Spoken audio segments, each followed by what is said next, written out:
네, 우리 오랜만에 이렇게 강의를 또 하게 됐네요. 그죠?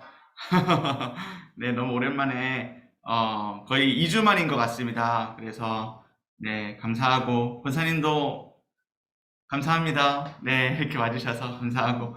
네, 우리, 그러게요. 저도 너무 감사합니다. 네, 우리 이제 오늘은 호세아라는 성경을 나누도록 하겠습니다. 네, 이 노란색 책, 우리 성경 핵심 이해하고 기도하기 책으로는 315페이지를 펴주시면 되겠고요. 315페이지입니다. 네, 네, 구약입니다. 본사님 노란색 요 책으로 315페이지. 네, 315페이지. 네, 펴주시면 되겠습니다. 네, 315쪽 펴주셨으면, 네, 네, 우리 함께, 어, 언약을 위반한 죄로 가득한 백성이라는 제목을 가지고 호세아 4장 1절과 2절 말씀을 한번 같이 읽어볼게요. 호세아 4장 1절과 2절입니다. 같이 네, 읽겠습니다. 시작. 이스라엘 자손들아 여호와의 말씀을 들으라.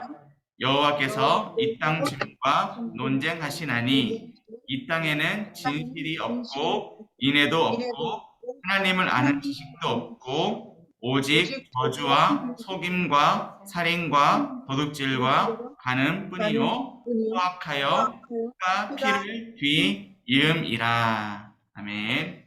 자, 우리 먼저 우리 박원훈 집사님께서 박원훈 집사님 마이크 한번 켜주시죠. 네, 우리 박원훈 집사님께서 9월 6일자를 전체를 한번 읽어주시면 감사하겠습니다. 핵심 이야기요? 네, 핵심 이야기 읽어주시면 되겠습니다. 어디까지 읽을까요? 끝까지 읽어주십시오. 네, 알겠습니다. 호세아의 핵심 주제는 이방신들을 섬김으로 영적인 간음을 행하고 온갖 죄악을 행하는 백성을 향한 신실하신 하나님의 끈질기고 포기하지 않으시는 사랑이다. 하나님께서는 이 사랑을 구체적으로 보여주시기 위하여 호세아의 결혼과 파괴된 결혼 생활을 활용하셨다.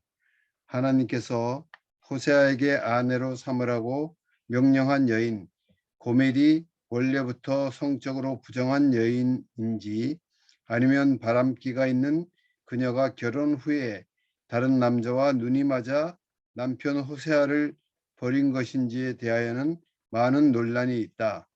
그러나 한 가지 공통된 견해는 고멜이 호세아와 결혼한 후에 그를 버리고 다른 남자와 살았다는 것이다.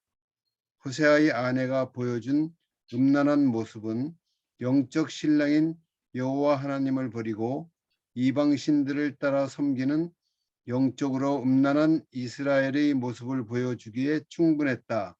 하나님께서는 그런 아내를 포기하지 말고 다시 취하여 사랑하라고 호세아에게 명령하셨다.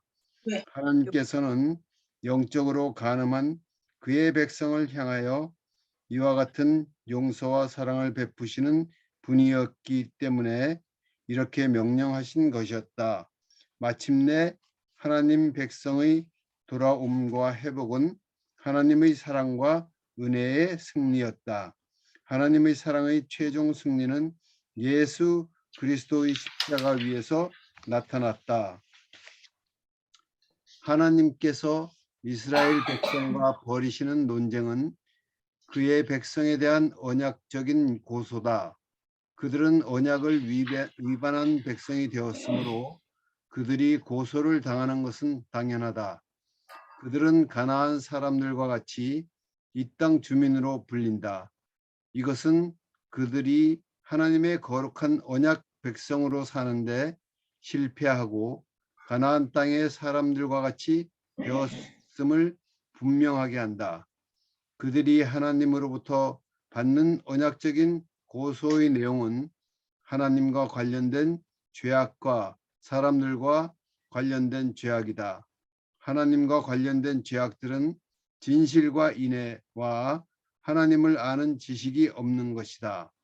하나님께서 모세에게 주신 하나님의 이름에는 자비롭고 은혜롭고 노하기를 더디하고 인자와 진실이 많으신 하나님이라는 표현이 있다. 이러한 하나님을 순종적으로 아는 것은 여호와 하나님을 닮아서 신실함과 인자함이 많은 사람이 되는 것으로 표현된다. 그런데 그들에게 이러한 모습이 없다는 것은 결국 그들이 언약의 하나님을 제대로 알지도 체험하지도 못했음을 의미한다.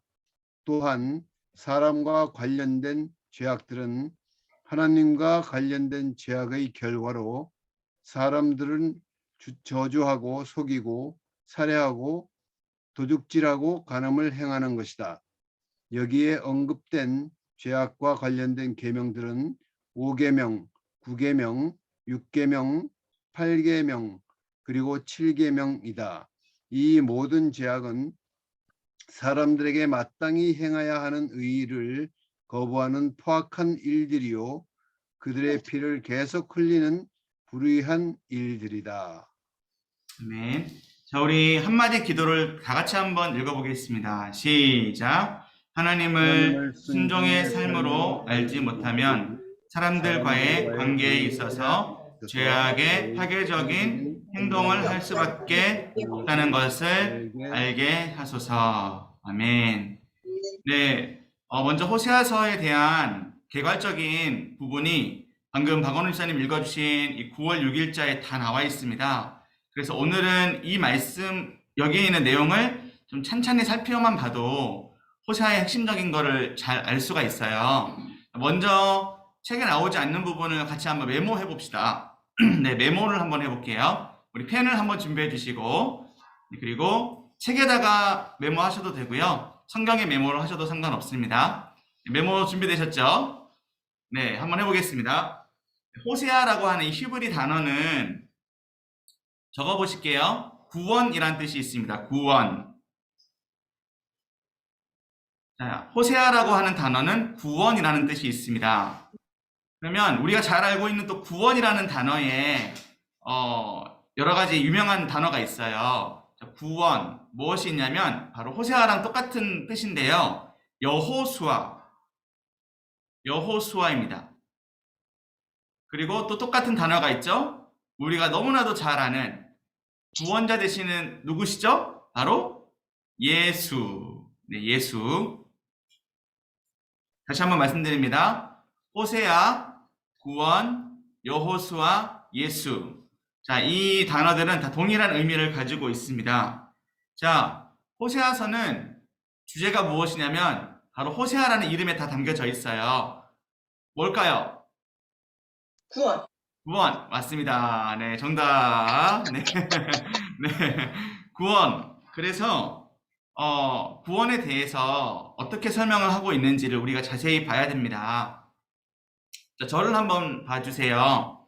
아담과 하와가 죄를 지었습니다. 아담과 하와가 죄를 짓고 난 다음에 하나님께서는 바로 그 죄를 다 해결해 줄게 라고 하시지 않으셨죠. 네, 바로 그 죄를 하나님께서 다 해결해 주지 않으시고, 자, 성경이라고 하는 이 큰 역사를 통해서 이 구원이라는 것에 대한 해답을 제시합니다. 구원은 우리가 방금 썼던 예수님이 구원자시잖아요. 그런데 하나 또 적어 보실게요. 성경은 구원 역사의 드라마예요. 한번 적어 보세요. 자, 이 성경이라고 하는 것은 드라마예요. 여러분 드라마 좋아하시나요? 네. 아니요. 별로 안 좋아하시는군요. 네, 역시 거룩한 신실한 구원 역사의 드라마입니다. 네. 뭐 장르가 드라마라기보다는 그렇게 많은 이야기들이, 많은 에피소드들이, 많은 사람들이 성경에 등장을 하는데 그러한 부분들이 마치 드라마와 같아서 드라마라고 표현을 하는 것이고요. 중요한 것은 이 성경 전체에 구원 역사가 담겨 있다는 거예요. 그럼 하나님은 왜 이런 식으로 구원을 풀어 가실까요? 구원이라고 하는, 죄라고 하는 문제를 왜 이렇게 풀어 가실까요? 자, 이것은 바로 이것 때문입니다. 한번 적어볼게요. 언약입니다. 언약. 오늘 좀 중요한 개념들이 많이 나오는데 이걸 알고 호세아를 들어가면 호세아가 좀 쉬워져요. 자, 언약을 한번 적어봐 주세요. 언약. 언은 말씀, 언의, 약은 약속이죠. 즉 말씀의 약속인데, 자, 언약이라고 하는 것은 바로 구약에서는 십계명과 모세오경을 뜻하는 그러한 율법을 뜻하는 것이었습니다. 자, 그런데 우리가 지금 언약이라고 하는 것은 너무나도 중요한 것은 바로 하나님의 방법, 하나님의 기준이라는 것이 중요한 핵심이 되겠습니다. 한번 적어봐 주세요. 언약, 하나님의 방법, 하나님의 기준. 네. 혹시 여기까지 되셨나요? 네. 예. 제가 차근차근 아주 초등학생들 가르치듯이 차근차근 가고 있는데 답답하셔도 이해해 주세요. 네, 중요하기 때문에 그래요. 자, 중요한 것은 호세아가 그 이름 가운데 구원이라는 뜻이 있다라는 게 중요하고요. 그리고 구원이라고 하는 것은 언약, 즉 하나님의 방법과 하나님의 계획, 뜻 안에 이 구원이 이루어진다라는 것이 핵심입니다. 그러면 자, 지금까지의 이 모든 것들을 한 번에 묶는 한 단어가 있습니다. 그게 뭐냐? 구원의 처음부터 마지막, 그리고 하나님의 언약의 처음과 마지막은 무엇으로 되어 있냐면, 이걸 좀 크게 적어주세요. 네, 그게 뭐냐면 바로 하나님의 끝없는 사랑입니다. 하나님의 끝없는 사랑, 끝없는 용서. 이 두 단어를 꼭 적어주셔야 돼요. 사랑과 용서를 꼭 적어주셔야 돼요. 하나님의 끝없는 사랑, 하나님의 끝없는 용서.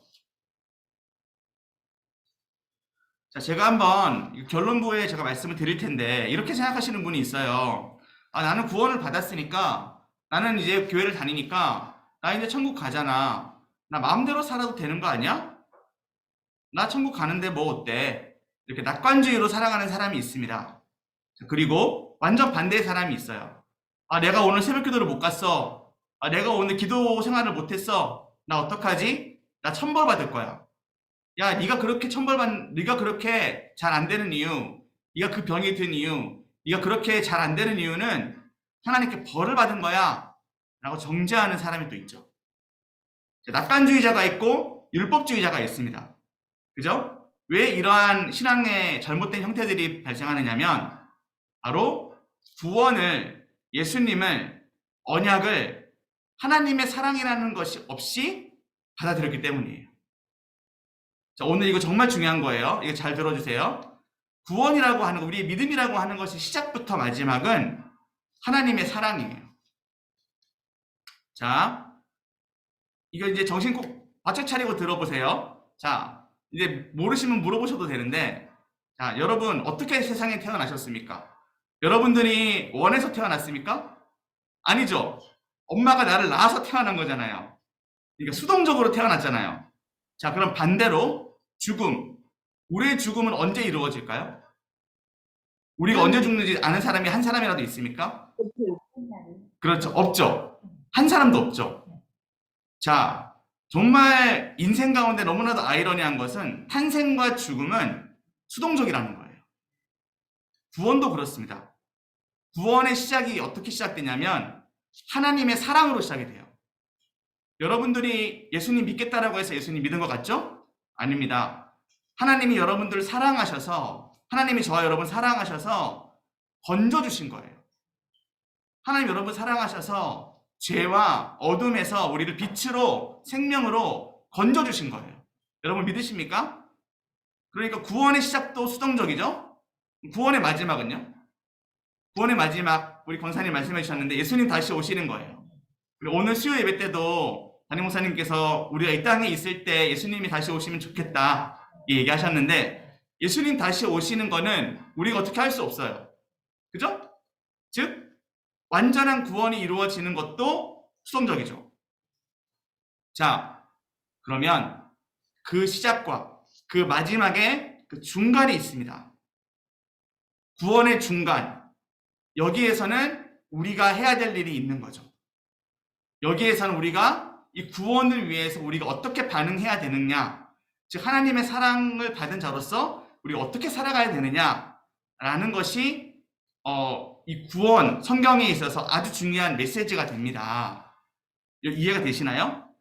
구원이라고 하는 것은 단지 시작과 끝만 있는 것이 아니라 중간도 있다는 거예요.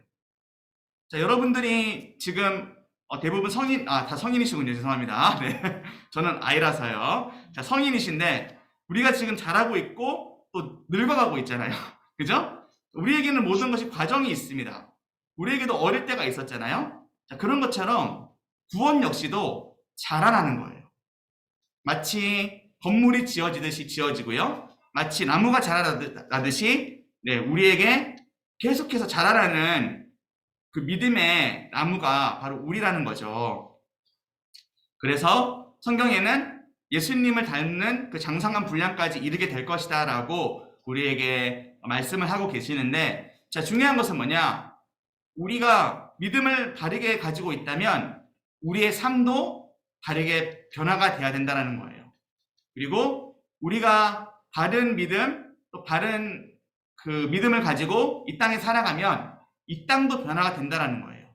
이것이 9월 6일의 핵심이었는데, 이제 조금 더 자세하게 호세아서를 들여다보면서 호세아는 어떤 말씀을 하고 있는지 보도록 하겠습니다. 자, 우리 315페이지 한번 보도록 할게요. 315페이지의 첫 단락부터 매우 중요합니다. 호세아의 핵심 주제는 같이 한번 읽어볼게요. 이방신부터 시작. 이방신들을 섬김으로 영적인 간음을 행하고 온갖 죄악을 행하는 백성을 향한 신실하신 하나님의 끈질기고 포기하지 않으시는 사랑이다. 자, 그러면 이방신들을 섬기는 죄악을 행하는 이 백성들을 끝까지 포기하지 않으시는 이 하나님의 사랑. 그러면 얼마나 이 이스라엘 백성들이 악하냐. 그것을 어떻게 보여주고 있느냐면, 구체적으로 이 사랑을 보여주기 위해서 호세아의 결혼과 파괴된 결혼 생활을 활용하셨다라고 되어 있죠. 자, 그러니까 호세아라는 선지자는 남자인데요. 이 남자 선지자가 한 여인과 결혼을 해야 돼요. 이 여인의 이름이 무엇이죠? 바로 고멜입니다. 고멜이고요. 자, 우리 성경을 한번 펴도록 할게요. 성경. 오늘 왔다 갔다 정신없죠?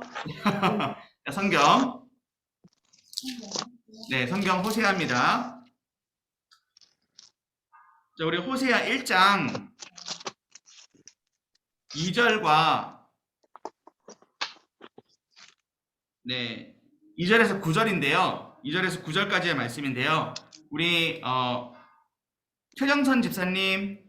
네, 안녕하세요. 최정선 집사님. 안녕하세요. 네, 1장 2절에서 9절까지를 한번 읽어주시면 감사하겠습니다. 네. 여호와께서 처음 호세아에게 말씀하실 때 여호와께서 호세아에게 이르시되 너는 가서 음란한 여자를 맞이하여 음란한 자식들을 낳으리라. 이 나라가 여호와를 떠나 크게 음란함이니라 하시니, 이에 그가 가서 디블라임의 딸 고멜을 맞이하였더니 고멜이 임신하여 아들을 낳음에 여호와께서 호세아에게 이르시되 그의 이름을 이스르엘이라 하라. 조금 후에 내가 이스라엘의 피를 예후의 집에 갚으며 이스라엘 족속의 나라를 패할 것임이니라. 그날에 내가 이스라엘 골짜기에서 이스라엘의 활을 꺾으리라 하시니라. 고멜이 또 임신하여 딸을 낳음에 여호와께서 호세아에게 이르되 그의 이름을 로르하마라 하라. 내가 다시는 이스라엘 족속을 긍휼히 여겨서 용서하지 않을 것임이니라. 그러나 내가 유다 족속을 긍휼히 여겨 그들의 하나님 여호와로 구원하겠고 활과 칼이나 전쟁이나 말과 마병으로 구원하지 아니하리라 하시니라. 고멜이 로르하마를 젖된 후에 또 임신하여 아들 낳음에 여호와께서 이르시되 그의 이름을 루암이라 하라. 너희는 내 백성이 아니오 나는 너의 하나님이 되지 아니할 것임이라. 아멘. 네, 감사합니다. 우리 성경을 갖고 계신 분들은 성경에 체크를 한번 해주세요. 이름이 몇 가지 나옵니다. 자, 먼저는 음란한 여자, 또 음란한 자식들을 낳아라라고 나와 있는데 2절 말씀에, 자, 3절을 보시면 고멜이라는 사람이 나옵니다. 자, 고멜이 호세아의 이제 아내가 되는 것이죠. 하나님이 명령을 하십니다. 이 사람과 결혼을 하고 이 사람과 아이를 낳아라. 아이를 낳습니다. 4절 말씀을 보시면 이스르엘이라는 아들을 낳는데요. 이스르엘은 하나님께서 흩으신다라고 하는 부정적인 뜻의 이름입니다. 자, 그리고 뜻을 적으셔도 되지만 안 적으셔도 돼요. 네, 부정적인 이름이다라는 것만 인식하시면 되고요. 6절 말씀에 보시면 로루하마라고 하는 딸을 낳습니다. 로루하마. 이것은 어떠한 뜻이냐면 긍휼히 여김을 받지 못한다. 즉 거기에 뜻이 나와 있죠. 내가 다시는 이스라엘 족속을 긍휼히 여겨서 용서하지 않을 것이다 라고 나와 있죠. 그럼 7절 말씀을 보시면 그러나 내가 유다 족속을 긍휼히 여긴다 라고 되어 있죠. 자, 여기에서 복합적으로 나오는 것이 심판이 나오고, 그리고 하나님께서 이 죄악과 이 음란을 싫어하신다는 내용이 나오고, 그리고 내가 반드시 이 민족을 포기하지 않고 끝까지 사랑하고 내가 회복해 할 것이다라는 메시지도 같이 나온다는 거예요. 이게 중요해요. 자, 9절 말씀해 보시면 로암미라고 나옵니다. 너희는 내 백성이 아니요 나는 너희 하나님이 되지 아니할 것임이라 라고 나오죠. 자, 저를 한번 봐주세요. 지금 현재 이스라엘이라고 하는 나라는 최상의 가장 잘 되고 있는 그런 상황이었어요. 너무나도 나라가 잘 되고 너무나도 나라가 부유하고 다른 나라와 상당히 많은 교류도 하는 그러한 나라였습니다. 자, 그런데 이 이스라엘이라는 이 북이스라엘 나라를 하나님이 이렇게나 미워하시고 심판하신다라는 거예요. 그 이유가 무엇이냐? 바로 하나님과 음란하게, 하나님과의 관계에서 음란하게 행했기 때문이에요. 이해되시죠? 하나님과의 관계에서 음란하게 되면 이 여인이 아무리 잘 되든, 이 여인이 아무리 잘 풀리든 이 인생이, 이 상황이 좋은 상황이 아니라는 거예요. 심판을 받게 되고 내 백성이 아니고, 그리고 내가 용서하지 않는 그러한 상태라고 하는 것이 오늘 첫 번째 메시지가 되겠습니다. 그런데 더 중요한 것은 이러한 심판받아 마땅할 이 북이스라엘을 하나님은 포기하지 않으세요. 그래서 남유다를 남겨두시지요. 우리가 잘 알고 있듯 이것도 결론적으로 알 수 있죠. 네, 북이스라엘과 남유다가 다 멸망합니다. 하나님의 백성들이 다 멸망합니다. 그러나 하나님께서 남은 자를 두시죠. 그래서 결국 예수님의 계보가 계속 이어질 수 있도록 하시죠. 그 내용은 우리가 차후 다른 선지서를 통해서 나누게 될 것인데, 하나님은 절대로 하나님의 언약, 하나님의 약속을 깨지 않으세요. 하나님의 약속 안에 하나님의 백성들을 반드시 살려내십니다. 저와 여러분이 바로 그러하다라는 거예요.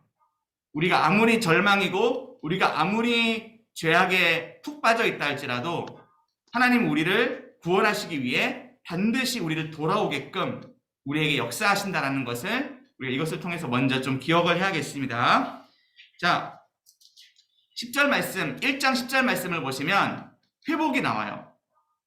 이스라엘의 자손의 수가 바닷가의 모래와 같이 많아진다 라는 회복의 메시지가 나오죠. 호세아는 계속해서 이렇게 구원을 위해서 어떤 메시지를 던지냐면, 자, 회복. 이 회복의 첫 번째가 무엇이냐? 바로 회개인 것이죠.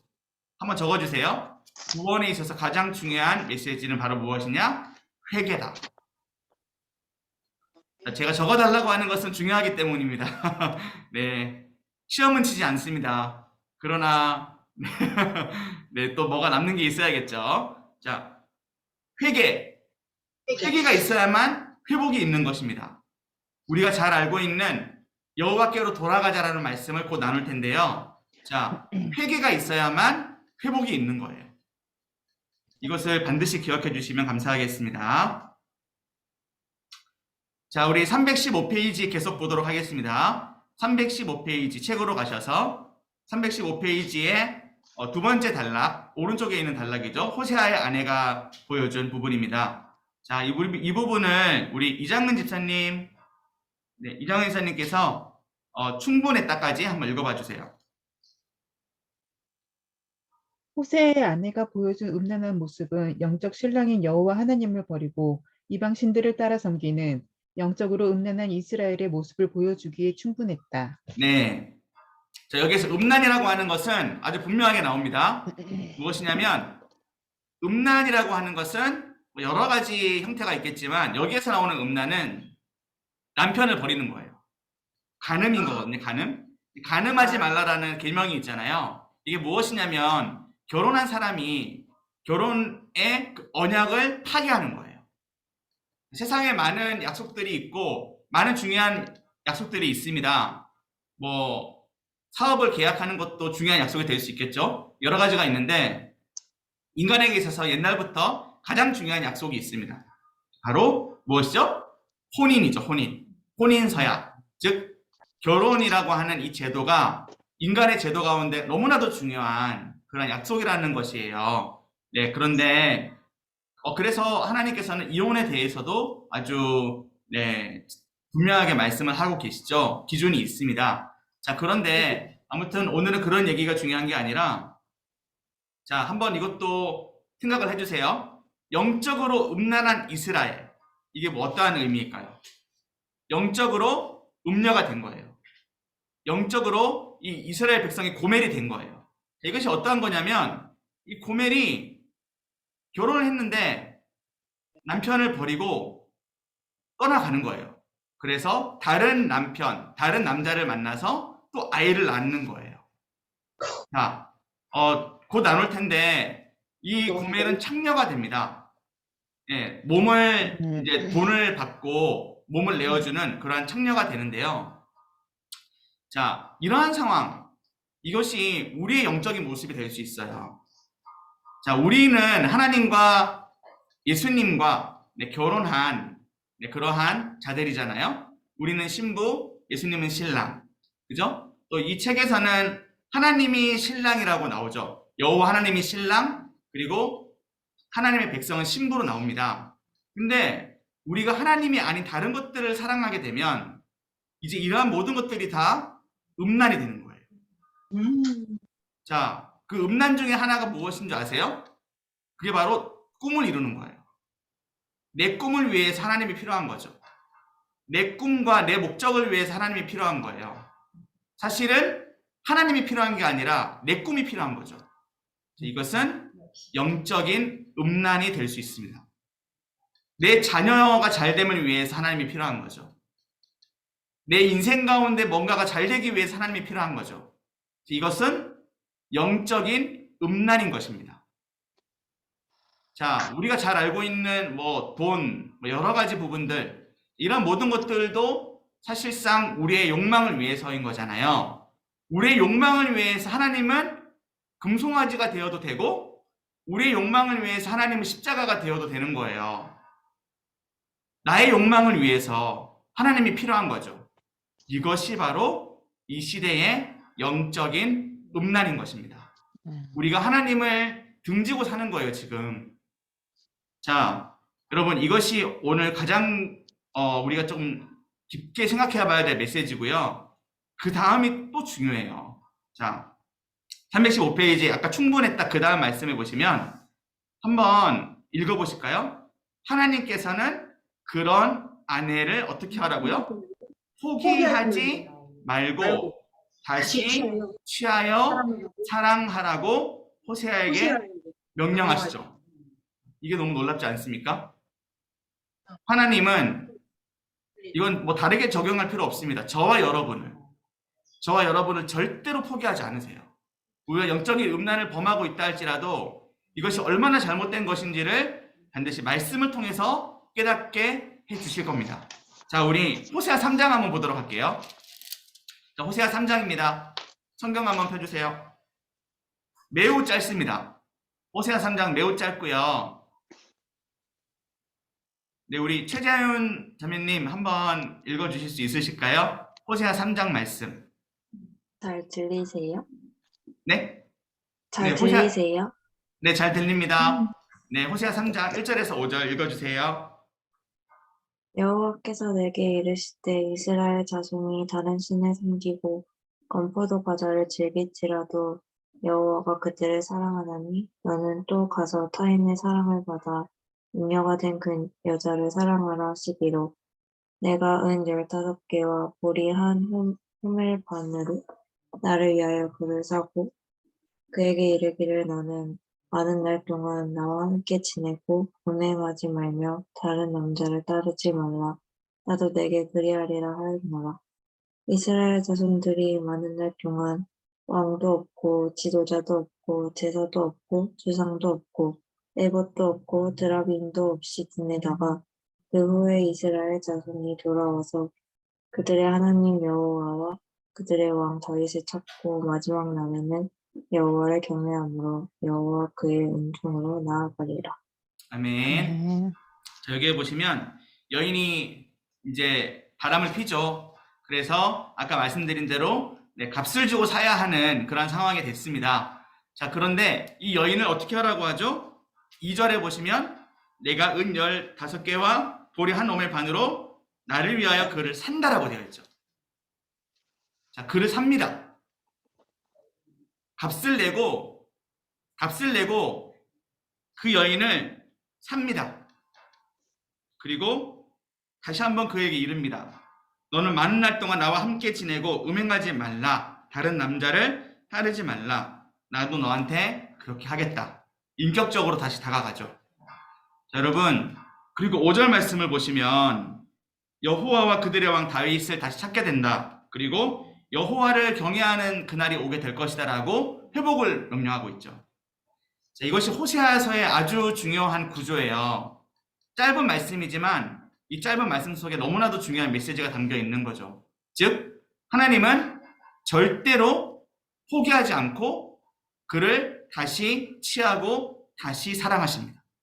즉, 우리의 모든 죄악을 예수님의 십자가의 보혈의 값으로 사셔서 우리의 모든 죄악을 씻어주시고 그리고 우리에게 돌아올 수 있는, 다시 하나님께로 돌아갈 수 있는 길을 열어주신다라는 거예요.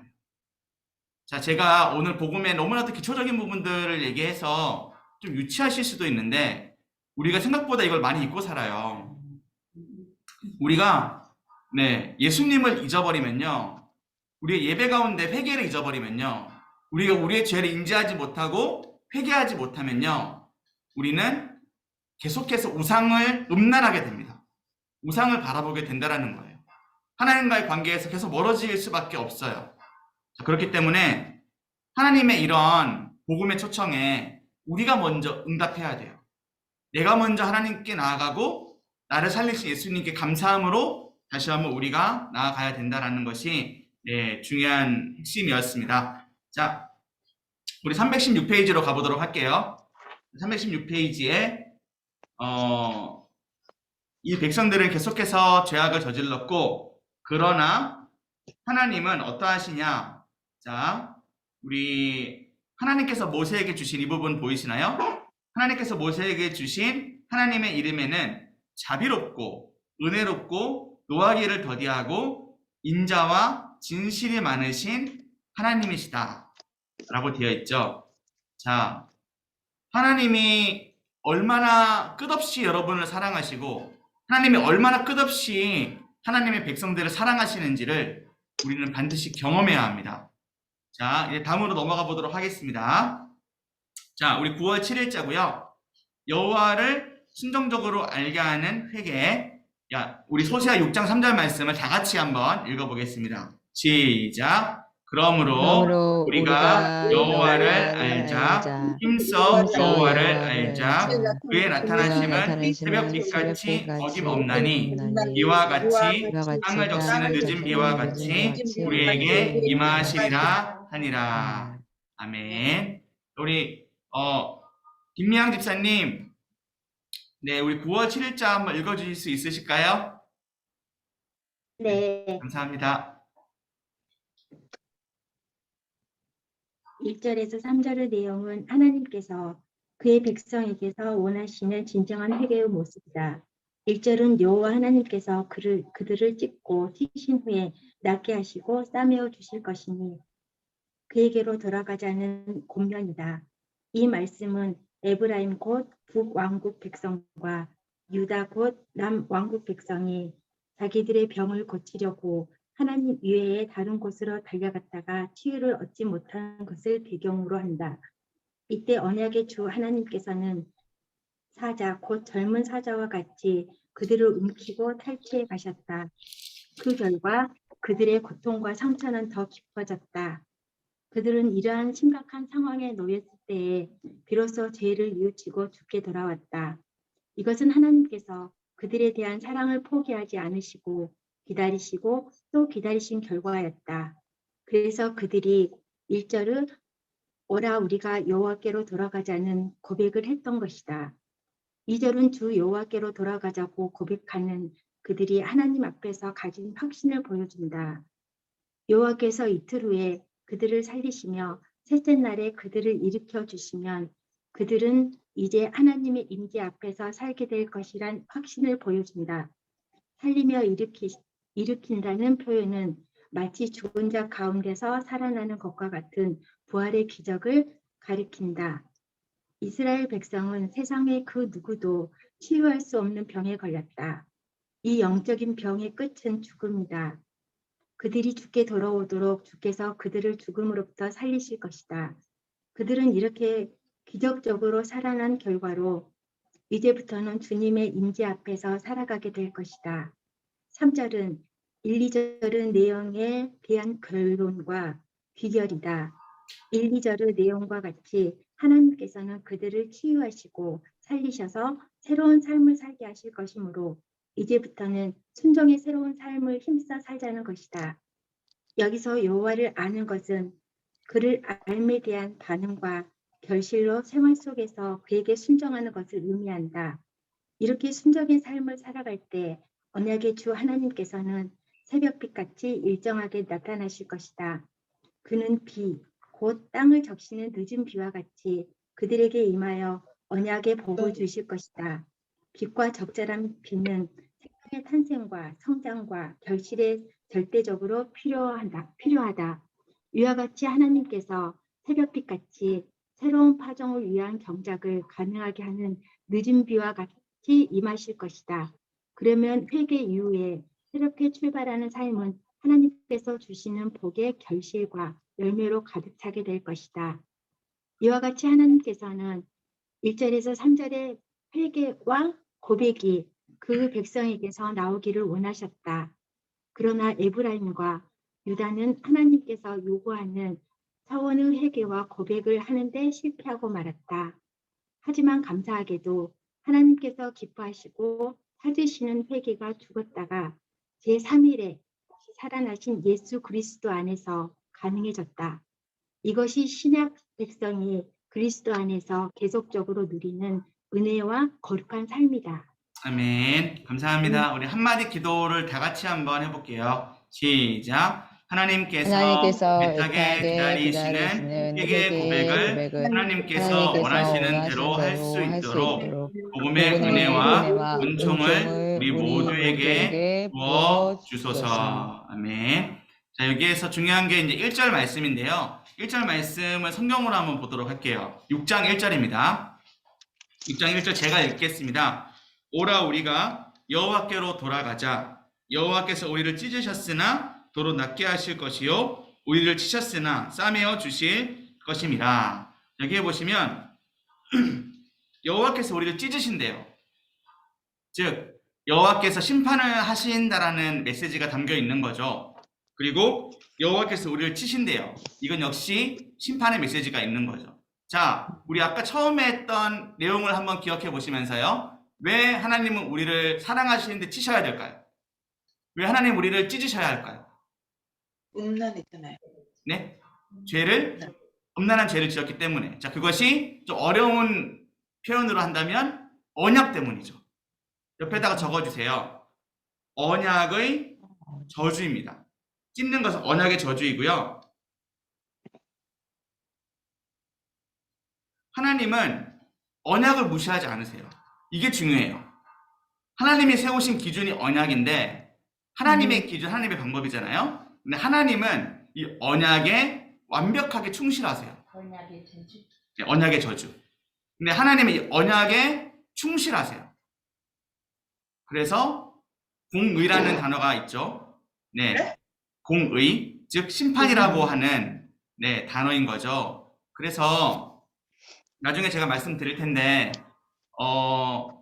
우리가 우리의 모든 삶 가운데서 정의롭고 공의로우려면 하나님의 기준이 우리 안에 있어야 돼요. 하나님의 기준이 우리 안에 있어야 돼요. 자, 우리를 찢으셨으나, 우리를 치셨으나, 그 다음이 또 중요하겠죠? 뭐죠? 싸매어 주시고, 싸매요. 낫게 해주신다라는 거죠. 다시 한번요. 우리를 치시고, 우리를 찢으셨으나, 도로 낫게 해주시고, 싸매어 주신다. 이것이 심판과 또 하나님의 끝없는 사랑 안에 있는 그러한 회복의 메시지가 이 안에 있는 것이죠. 그래서 우리가 해야 될 게 있습니다. 바로 회개이죠. 여호와께 돌아가자. 우리가 때로는 우리의 마음이 찢어질 때가 있어요. 회개를 하면 우리의 마음이 아픕니다. 그죠? 자, 그런데 우리가 이러한 즉 영적인 우리의 말씀으로 우리의 생각이 깨어지고 우리의 마음에 죄라는 것이 깨달아지고 그리고 이러한 단계까지 왔다면 이제 우리가 어떻게 해야 될까요? 우리의 삶을 돌이켜야죠. 의지. 자, 방금 지정의를 말씀드린 거예요. 회개는 지정의로 하는 것인데 우리가 돌아간다라고 하는 것은 단순히 하나님 잘못했습니다. 용서해 주세요로 뜻하는 것이 아닙니다. 단순히 하나님 잘못했어요. 용서해 주세요라고 하는 것은 지식과 감정까지만 온 거예요. 그렇다면 지식과 감정과 우리의 삶이 변화가 되려면 구체적으로 무엇을 해야 되냐면 무엇이 필요하느냐면 즉 여호와께 돌아가는 것이 구체적으로 무엇이냐면 바로 3절입니다. 자, 3절 한번 볼까요? 3절 순종. 3절 전에 2절이 있는데 2절을 보시면 그 2절 가운데 이게 있습니다. 그 부활이 있습니다. 그거 보시면 이틀 후에 우리를 살리시며 셋째 날에 우리를 일으키실 것이다라는 단어가 나와 있죠. 이것이 바로 예수님의 부활하심, 예수님의 승리하심으로 우리는 반드시 회복이 된다라고 하는 그러한 예수님의 부활을 여기에서 미리 좀 보여주고 있는 거예요. 그래서 여기에 메모가 가능하시다면 성경에 메모가 가능하시다면 이것이 예수님의 부활, 예수님의 부활을 미리 예표하는 것이다, 미리 보여주는 것이다 라고 적어주셔도 좋겠습니다. 선지서는 계속해서 예수님을 보여줘요. 예수님을 보여줍니다. 자, 아무튼 아까 말씀드린 대로 우리가 온전히 회복해야 되는 것, 우리가 온전히 회개하는 것을 3절에서 말하고 있다라고 했죠. 자, 3절 말씀 우리 한 번만 더 같이 읽어볼까요? 자, 호세아 6장 3절입니다. 시작. 그러므로 우리가 여호와를 힘써 여호와를 알자. 그의 나타나심은 새벽빛같이 어김없나니 비와 같이 땅을 적시는 늦은 비와 같이 우리에게 임하시리라 하니라. 아멘. 자, 여기에 보시면 이제 책으로 갈게요. 자, 책으로 가보실게요. 자, 책에 보시면 317페이지입니다. 317페이지에 3절은 이라고 하는 한 세 번째 단락쯤 있죠? 네. 밑에 부분에 있습니다. 3절은 이라는 부분이 있습니다. 네, 거기에 쭉 보시면 자, 여호와를 아는 것은 이라는 단어가 있습니다. 그 보이시나요? 여기서 여호와를 아는 것은 그를 알매에 대한 반응과 결실로 생활 속에서 그에게 순종하는 것을 의미한다 라고 되어 있죠. 이것을 반드시 표시해 주세요. 여호와를 안다라고 하는 것은 우리가 오늘 지금 성경 공부를 해서 하나님을 아는 것만, 성경을 아는 것만이 여호와를 아는 게 아니에요. 여호와를 안다라고 하는 것은 바로 우리가 말씀을 듣고 우리의 마음 가운데 변화가 생기고 그리고 우리의 삶이 순종으로 나아가게 되는 것이죠. 이게 여호와를 알게 되는 거예요. 자, 여호와께 돌아가자라는 찬양 혹시 아시나요? 오늘 꼭 한번 그 찬양을 들어보세요. 오늘 여호와께 돌아가자라는 그 찬양 꼭 한번 들어보세요. 그러면 그 찬양에 뭐가 계속 생각이 나실 거냐면 우리는 배반하고 우리는 넘어지고 우리는 돌아서도 그는 변하지 않는다. 다시 한번요. 우리는 배반하고 우리는 넘어지고 우리는 계속해서 돌아서지만 계속해서 음란을 저지르지만 하나님은 절대로 우리를 포기하지 않고 돌아오게 하신다라는 거예요. 자, 여기에서 너무나도 중요한 원리가 하나 있습니다. 하나님의 사랑이 있어야만, 하나님의 사랑을 경험해야만 회개가 가능해요. 다시 한번요. 여러분들이 그냥 무릎 꿇고 기도한다고 해서 회개가 되는 것이 아니에요. 하나님의 사랑에 여러분들이 다시 매달리시고 하나님 저를 사랑하시는군요 라는 그 사실을 깨닫게 되면 자동적으로 우리의 반응이 어떻게 되느냐? 여호와를 알게 돼요. 여호와를 힘써 더 안다. 즉 여호와를 더 사랑하게 돼요. 그리고 우리의 삶이 죄에서 순종으로 그렇게 그렇죠. 깨달아지는 거죠. 우리 권사님께서 방금 깨달아진다라고 하셨어요. 자, 깨달아지는 거예요. 아, 내 잘못이 깨달아지고 하나님 얼마나 나를 사랑하시는지 깨달아지는 거죠. 자, 이게 정말 정말 중요합니다. 하나님의 사랑이 먼저예요. 하나님의 사랑이 우리 구원의 시작이잖아요. 하나님의 사랑이 먼저입니다. 이 사랑이 있어야만 우리가 온전케 하나님을 알 수가 있고 하나님께 돌아갈 수가 있는 거예요. 자, 이 원리 꼭 기억해 주시기를 바랍니다. 자, 넘어갈게요. 9월 8일자입니다. 자, 9월 8일자. 공의를 심고 인애를 거두는 길. 공의를 심고 인애를 거두는 길. 호세아 10장 12절 말씀을 다 같이 한번 읽어볼게요. 자, 시작. 너희가 자기를 위하여 공의를 심고 인애를 거두라.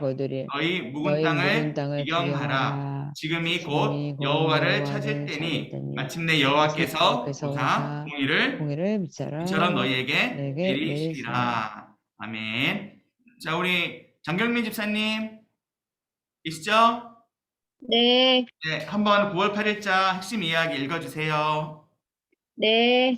네. 이전과 같이 10장도 이스라엘의 심판에 관한 경고다. 10장에는 경고만 있는 것이 아니라 회복을 위한 회개의 권면도 있다.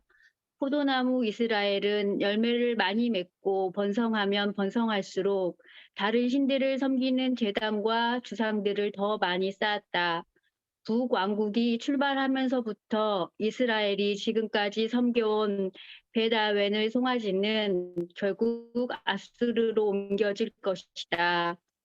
이때 이스라엘 백성은 심판을 피하려고 산에게 자기들을 숨겨달라고 할 것이나 아무런 소용이 없을 것이다. 사사기 19장에서 21장이 보여주는 것과 같이 베냐민 백성의 죄악상과 이로 인한 내전이 있었던 기브아의 시대로부터 지금까지 범죄에서 떠나지 않는 백성에게 마침내 심판의 전쟁이 일어날 것이다. 하나님께서는 열방을 불러 모아서 그들을 치실 것이다. 이와 같이 심판의 경고를 하신 하나님께서는 북왕국 백성이 망하기를 원하지 않으셨다.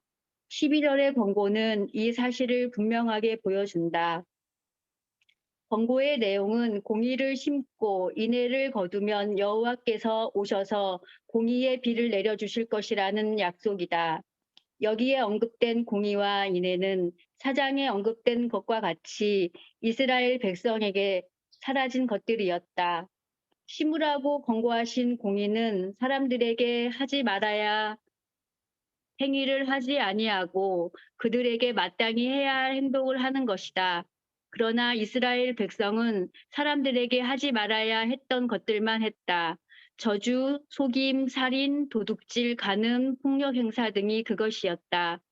하나님께서는 그들이 이와 같은 죄악들을 중단하고 적극적으로 사람들에게 합당한 행위를 행하기 원하셨다. 이것이 하나님께서 요구하신 공의를 심는 것이다. 인애를 거두라는 말씀은 공의를 넘어서는 한결같은 사랑과 자비의 실천을 말한다. 인애를 거두기 위해서는 인애의 씨앗을 많이 뿌려야 한다. 이 권고를 하신 하나님께서는 그들이 스스로 공의를 심고 인애를 거둘 수 없다는 것을 잘 아셨다. 그래서 그들로 하여금 공의를 심고 인애를 거둘 수 있게 하는 것이 무엇인지를 제시하셨다. 그것은 공의의 경작이 가능하도록 묵은 땅을 기경하는 것, 곧 회개하지 않는 마음을 회개하는 마음으로 바꾸는 것이다. 기경한 지 너무나 오래된 땅은 돌처럼 딱딱하게 되어서 그곳에 씨앗을 파종할 수 없다. 이와 같이 회개하지 않는 완고한 마음은 하나님의 말씀의 씨를 받을 수 없는 묵은 땅과 같다. 회개하는 마음으로 바뀌는 것은 스스로의 노력으로 되는 것이 아니다. 심판을 경고하시는 여호와 하나님을 지금 당장 찾는 것만으로만 가능하다. 진정한 회개로 하나님을 찾을 때 그분은 공의를 비처럼 그들에게 내리실 것이다. 그러면 그들은 비로소 하나님께서 요구하시는 것과 같이 공의를 심고 인애를 거둘 수 있게 된다. 아멘. 감사합니다. 한마디 기도 다 같이 한번 읽어볼게요. 시작. 회개하지 회개하지 않는 않는 완고한 마음의 마음의 묵은 땅을 묵은 땅을 하나님의 하나님의 강력한 말씀과 말씀으로 성령의 깨우침을 통해 회개의 기경을 해 주셔서 공의를 심고 인애를 거두게 하소서. 아멘. 자, 우리 이 말씀은 뭐 부흥회 때 이 말씀 많이 하죠. 묵은 땅을 기경합시다. 우리의 묵은 여러 가지들을 다 우리 기경합시다. 이렇게 얘기하잖아요. 자, 그런데 정말 중요한 부분이에요. 식물로서, 그러니까 한 나무로서 이게 비유가 가능할 것 같아요. 자, 우리의 마음입니다. 우리의 마음이 뭘로 시작이 되죠? 자, 오늘 계속 강조되는 것이 있죠. 그게 뭐냐면 하나님의 사랑이죠. 하나님의 사랑, 하나님의 은혜가, 하나님의 그 십자가의, 예수님의 그 십자가의 은혜가 우리 안에 먼저 계속 새겨져야 합니다. 이게 되면 우리의 마음이 어떻게 되죠? 돌 같았던 마음이 부드러워지는 거죠. 회개하지 않았던 우리의 마음이, 돌이킬 수 없었던 우리의 모든 삶이 돌이켜지는 거죠. 이해되시죠? 자, 다시 한번요. 하나님의 사랑이 우리 안에 있으면 우리 안에 끊을 수 없었던 중독과 우리 안에 있었던 모든 죄악들이 끊어지고 해결케 되는 놀라운 변화를 우리가 경험을 하게 돼요. 하나님의 사랑을 맛보는 자는 그게 가능해요. 자, 그러면 우리의 마음이 묵은 땅이었는데 이게 기경이 된 거예요. 그러면 그때부터 우리의 삶에 뭐가 시작이 되느냐면, 자, 한번 저를 보세요. 공의를 심기 시작하는 거예요. 공의가 뭔지 아세요? 공의가 뭐냐면 세상 가운데서 여러분들이 정직하게 행하는 겁니다. 세상 가운데서 바른 기준을 가지고 살아가는 거예요. 우리가 세상을 살아갈 때 너무나도 부조리한 것을 많이 보게 되잖아요. 너무나도 거짓된 것들을 많이 보게 되잖아요. 근데 우리가 하나님을 사랑하고 우리가 회개하기 시작하면 우리가 자녀를 가르치는 것도 그렇고 양육을 하는 것도 그렇고 우리가 세상에서 뭔가 사회생활을 할 때도 마찬가지로 계속 공의를 심기 시작해요. 이해되시나요? 계속 정의와 공의가 우리의 삶 가운데 심겨지기 시작해요. 심겨지다 보면 이게 자라겠죠. 그래서 어떤 열매를 맺느냐면 인애라는 열매를 맺게 돼요. 인애는 어떠한 거냐면 하나님의 사랑이잖아요. 즉 원수마저 사랑할 수 있는 그러한 사랑의 경지에 우리가 오르게 돼요. 다시 한번요. 우리가 하나님의 사랑을 우리 마음 가운데 심으면 공의를 계속해서 심게 됩니다. 공의라는 그러한 영양분이죠. 영양분과 씨앗을 계속 심게 됩니다. 그러다 보면 다시 하나님의 사랑, 즉 인애라는 열매가 맺히게 되는 거예요. 자, 우리 인애, 공의. 네, 공의는 네, 그렇죠. 네, 옳은 의인 거죠. 네, 공적인 의. 그러니까 그렇죠. 네, 그렇죠. 네, 우리 권사님께서 한자를 말씀하셔가지고 잠깐 대화를 했습니다. 네, 그러시죠. 맞습니다. 네, 그래서 이 세상 가운데 우리가 공의롭게, 정의롭게 살아갈 수 있는 그 원천 역시도 하나님의 사랑이라는 게 오늘의 중요한 포인트가 되겠습니다. 그리고 이것이 심겨지면 우리가 예수님의 참된 제자가 되어 이 세상 가운데서 하나님의 사랑을 전하는 빛과 소금의 역할을 감당할 수 있는 자가 되는 것이죠. 자, 그러니까 우리를 통해서 우리의 가정이 회복되고, 우리를 통해서 우리 직장이 회복되고, 우리를 통해서 우리의 교회가 회복되는 그러한 놀라운 역사를 하나님을 사랑하는 자는 경험하게 된다는 거예요. 자, 이것이 이 장의 핵심 메시지였습니다. 우리 마지막 9월 9일자 보도록 하겠습니다. 네, 마지막입니다. 사망으로부터 구원의 약속입니다. 사망으로부터 구원의 약속. 자, 우리 호세아 13장 14절 말씀을 다 같이 한번 읽어볼게요. 시작. 내가 그들을 소울의 권세에서 속량하며 사망에서 구속하리니 사망아 내 재앙이 어디 있느냐? 수호라 내 멸망이 어디 있느냐? 뉘우침이 내 눈앞에서 숨으리라. 아멘. 우리 김지선 집사님 계시죠? 네. 숨으셨나요, 김지선 집사님? 네, 한번 네, 9월 9일자 한번 부탁드리겠습니다. 네. 네. 수월의 권세, 곧 사망으로부터 속량하며 구원하시겠다는 하나님의 약속은 돌이키지 못하는 큰 죄악으로 인하여 심판을 받아 멸망을 받을 것이라는 경고를 받은 백성에게 주어졌다. 이것은 전혀 기대될 수 없는 하나님의 놀라운 은혜다.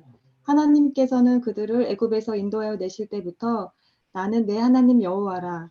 나밖에 내가 다른 신을 알지 말라. 나 외에는 구원자가 없다고 하셨다. 그러나 이스라엘 백성은 배가 부르자 마음이 교만하여져서 하나님을 버리고 다른 신들을 섬겼다.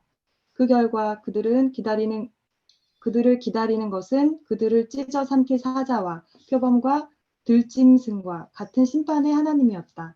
그들이 멸망할 수밖에 없는 이유는 그들을 도와주시는 주 하나님을 그들이 버렸기 때문이다.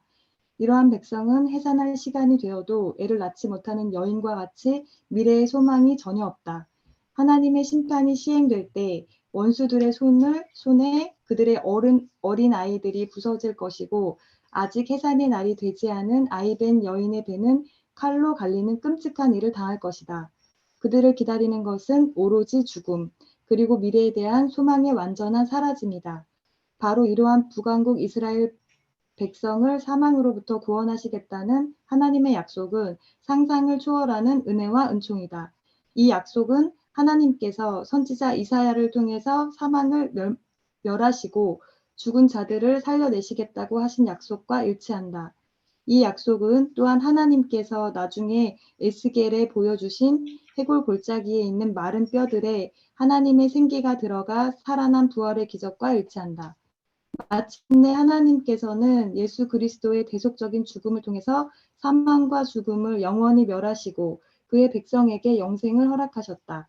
그 결과 죄와 허물로 죽었던 사람들은 예수님의 부활 생명으로 살아나 예수님을 믿게 되었다. 그들은 마지막 부활의 날에 영원한 생명의 부활로 죽음으로부터 영원히 이별하게 될 것이다. 아멘.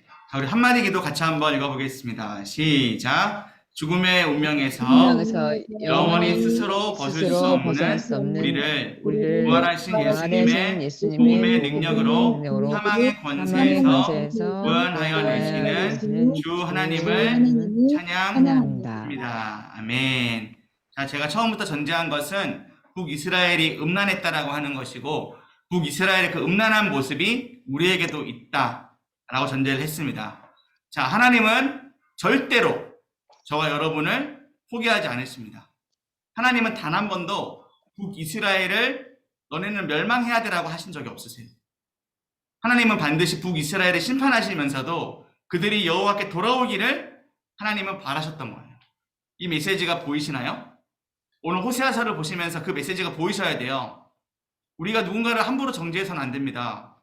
우리가 누군가를 함부로 미워해서도 안 됩니다. 그 역시 하나님의 자녀이고 그 역시 하나님께로 돌아가야 할 백성이거든요. 우리는 그렇게 보아야 합니다. 그런데 그러한 마음이 되기 위해서 우리가 먼저 하나님의 사랑에 푹 빠져야 돼요.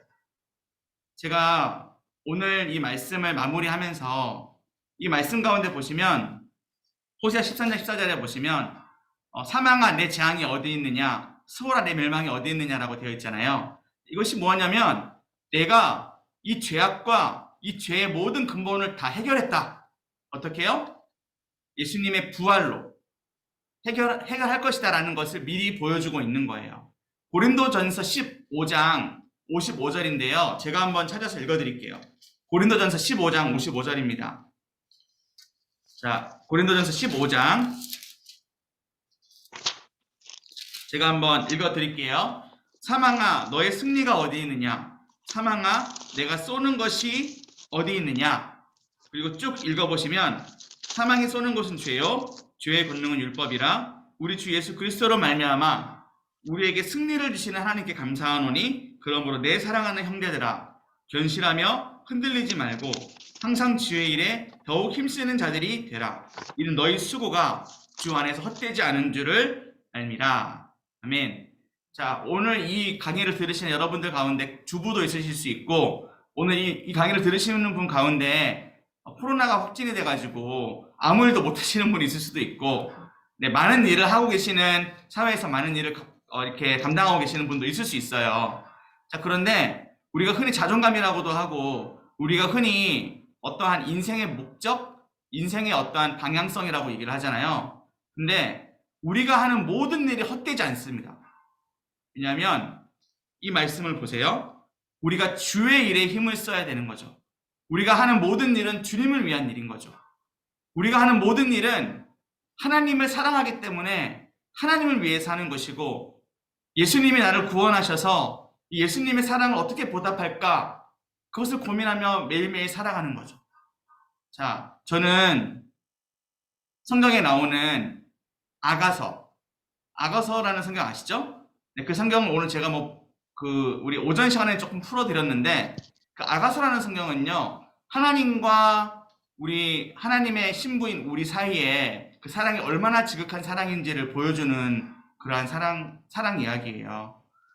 저는 그러한 사랑의 경험이 여러분들에게 반드시 있기를 저는 축복합니다. 아멘. 하나님의 사랑이 있으면 절대로 무너지지 않으세요. 하나님의 사랑이 있으면 어떤 질병이 있는 상황이라 할지라도 우리가 수족이 없어서 아무것도 못하는 상황이 된다 할지라도 절대 절망하지 않아요.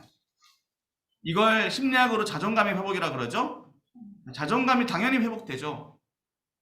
우리가 늙든지 젊든지 우리가 공부를 잘하든 못하든 결혼을 했든 안 했든 우리의 상황이 어떠하든 우리는 반드시 하나님의 주의 일을 감당하는 자로서 우뚝 설 수 있습니다. 하나님의 사랑이 회복이 되면요. 우리가 하는 모든 일이 의미가 있습니다. 하나님의 사랑이 회복이 되면요. 하나님이 우리에게 어떤 일을 행하시는지 어떻게 우리를 사용하시는지 우리가 경험하게 되거든요. 자, 저는 사역자로서 사역을 하고 있지만 저는 이 모든 것들이 하나님께서 저의 고백을 받으셨기 때문에 제가 하고 있다라고 저는 고백할 수 있어요. 제가 하나님 사랑한다라고 고백했고 하나님 사랑하니까 제가 무엇을 할까요? 라고 했을 때 여기까지 인도해 주셨거든요. 여러분, 하나님 사랑하시면 돼요. 하나님 사랑하시면 하나님 여러분들 인도해 가세요. 하나님 사랑하시면 여러분들의 모든 죄악에서 그 문제에서 벗어날 수 있는 길이 열립니다. 반드시 열립니다. 여러분들이 생각하는 그 답답한 문제, 그것에서 반드시 해결되실 거예요. 저는 그것을 꼭 하나님의 사랑으로 경험하시기를 바라고요. 여호와께 돌아가는 그러한 은혜가 매일매일 우리 삶 가운데 있기를 소망합니다. 오늘 시간이 생각보다 촉박하네요. 네, 그래도 호세아서의 좀 전반부가 정말 중요했습니다. 그래서 그 부분을 꼭 기억해 주시고 후반부는 또 앞으로 담임 목사님 말씀과 여러 가지 또 한 번 이 성의기를 통해서 우리가 또 나눌 수 있으면 좋겠네요. 네, 오늘은 여기까지 하도록 하겠습니다. 네, 제가 잠깐 기도하고 오늘 시간을 마무리하겠습니다.